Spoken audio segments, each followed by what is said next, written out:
Hello, friends, and welcome back to Stories About Entitled People.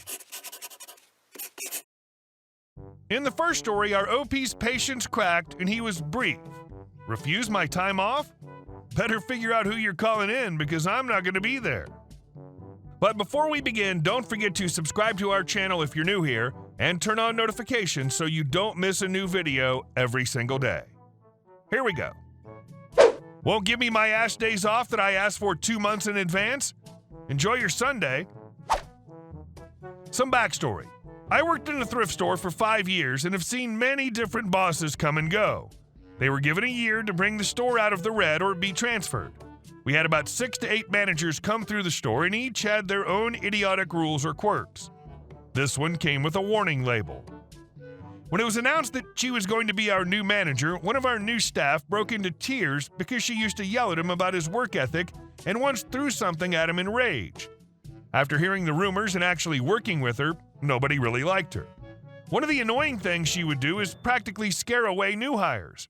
She told one new hire that if she couldn't work the hours, then don't bother showing up.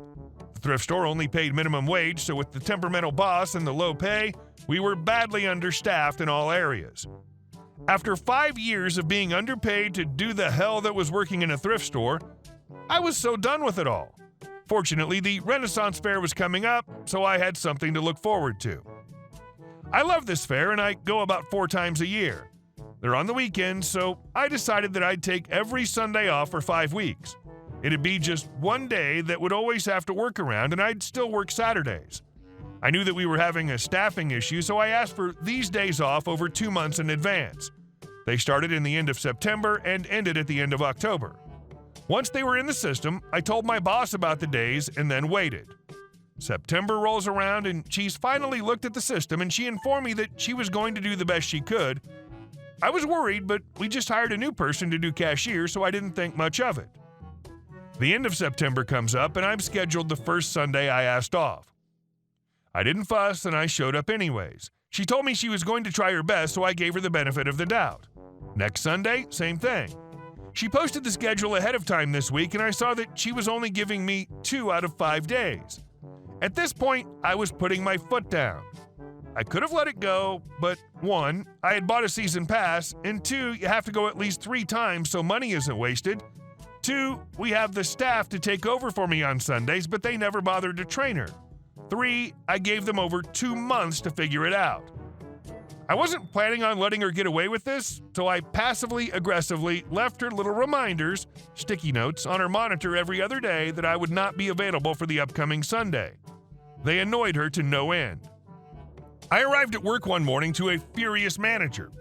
I won't write down what was said because I don't remember, and it was a really short argument, but there was one sentence that sealed it all for me. She refused to back down to my argument and told me, if you want it so badly, then just call off. At the end of my shift, I gave them my already typed out 2 weeks notice and continued on with my day. She never said anything to me for the rest of the week, and the next Sunday, I took her advice and called off.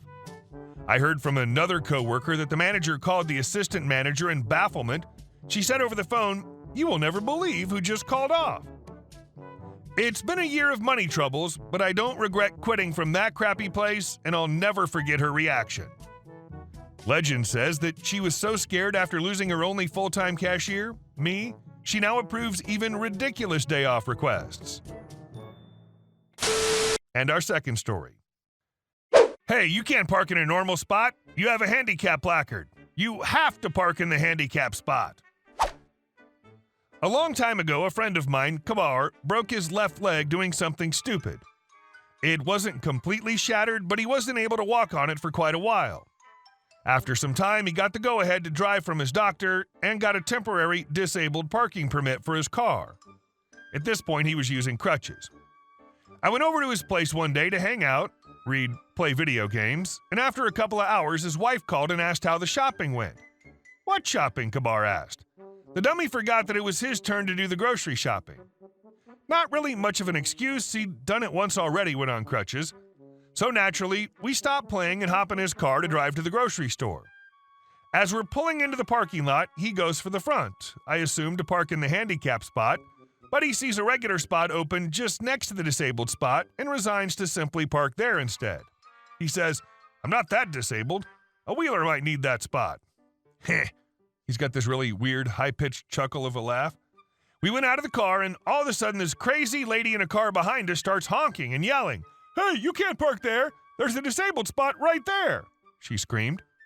Thinking she was confused, I said, "This is a normal parking spot. The disabled spot over there is free if you need it." Apparently, Crazy didn't like my assumption of her being disabled. "I'm not disabled, you R-word, he is," pointing to Kabar. "I can see the handicap placard in your car. You have to move to the handicap spot. There aren't any other spots nearby, and I have my kids with me, and they don't want to walk that far." Kabar looks slightly hurt by her words, but responds, "Ma'am, yes, I do have a handicap permit, but I don't have to park in the handicap spot. I'm leaving it open in case someone with a greater disability arrives and needs to park, like someone in a wheelchair." "That doesn't matter," she pouts. "If you have a placard, you have to park there. It's the law." We were getting ready to just leave Crazy be when a cop car happened to enter the lot, fairly close to where we were. Crazy starts violently honking and flashing her lights to get the cop's attention, which she does as he flips on his lights and drives up to the area and gets out. "What the hell's going on here?" he demands. Crazy starts, "Officer, they're breaking the law. They're not parking in the handicap spot, but they have a handicap placard." The officer did the same thing I did. He assumed that she meant we were in the handicap spot without a placard. He turns to Kabar and says, "You have a handicap placard, son?" "Yes, I do, but I'm not in a handicap spot. It's a normal parking spot." The officer looks at the spot and confirms that it is indeed a normal spot. He and Kabar quickly go over the events that transpired. The cop then goes to Crazy. "Ma'am, he doesn't have to park in the handicap spot just because he has a handicap placard. Now I suggest you take your kids and leave these boys alone and go about your day," he says, and stands there and waits for her to leave. She tries to say something, but the officer loudly says, "Have a nice day." Repeat 3 times, Crazy gets fed up and finally leaves, apparently without her groceries since she left the whole lot. We both thank the officer, and he says, "Just don't mess that leg up again." I almost wish a wheelchair user would have come at one point to punctuate the matter, but unfortunately that didn't happen. We got the shopping done and went home. We told the story to Kabar's wife when she got home, and she said, "That's what you get for forgetting to do the grocery shopping."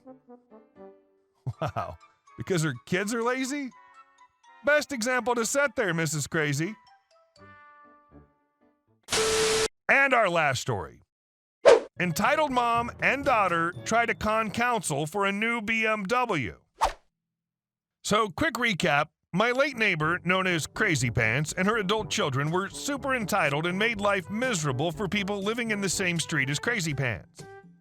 To enter my street, there's only one way in. The other end is a primary school and a small roundabout so people can get back out again. We get our rubbish collected every week, and the guys who do it are really nice. They go out of their way to help everyone if they struggle with sorting recycling, and even put the bins back for us so we don't have to drag down the steps to bring them back. Our council is crazy strict about recycling, so it's great to have these guys helping out. One day there's a commotion outside. Usually it's pretty quiet here. Well, naturally, we all come out to watch the show. Entitled daughter is with Crazy Pants, and they're jumping up and down, shouting at some poor guy. From what we could gather, this is what apparently happened. Edie was claiming that as she was driving into our street, the rubbish men were coming out in the lorry and the driver dented her BMW and didn't notice. Sure enough, there was a massive dent on the left side from the driver's perspective. Remember this part. Instead of confronting the bin men there and then, Edie and Crazy Pants had called the council, and a timid little man with glasses, TM, now stood there being screamed at. Now, I didn't hear everything. Most of this is pieced together from recounts from other neighbors. Edie, look at my car. Do you have any idea how much it's going to cost to repair this damage? TM, I'm so sorry about this. Obviously, we're more than willing to pay for any repairs. My supervisor has authorized me to write you a check for £1,000 to cover repairs and as a gesture of goodwill. CP, not good enough. Here's what you're going to do. You're going to fire that driver, and you're going to have to replace my daughter's car. TM, I'm sorry, we can't replace a BMW. It's perfectly fixable. Crazy Pants, do you know who I am? You'll replace this car. It's now been made a death trap." They argued back and forth with Edie and Crazy Pants screaming at this poor man, who ended up on the phone to his supervisor, who said he could offer them £1,500. TM offered them this amount, and Edie then said she'd consider $3,000 as long as the driver was fired. Then their greed bit them in the butt. One of the neighbors watching tapped TM on the shoulder and asked, "Shouldn't the dent be on the other side?" Mic drop. You could see TM's face as it dawned on him how impossible their story was. Yep, if Edie had entered the only way into our street, the right-hand side of her car would have been facing the lorry, not the left. Not that it mattered that there was only one way in, because in the UK we drive on the left-hand side. Duh. Not only had Edie damaged her car some other way, but she and Crazy Pants were demanding a new car to be paid for by the taxpayer and for the council to get an innocent man fired. TM put away his phone, got into his car, and drove away with Edie and Crazy Pants open-mouthed. They were the butt of all jokes for at least 2 months, and as an added bonus, the bin men were suddenly less forgiving over Crazy Pants' recycling mistakes and refused to take any of her rubbish until it was done correctly. It's a dent, not a snapped axle or a missing door. Death trap indeed. You could accidentally touch it while it's hot outside and burn yourself. Hey guys, thank you all for watching the video. I'll see you in the next one.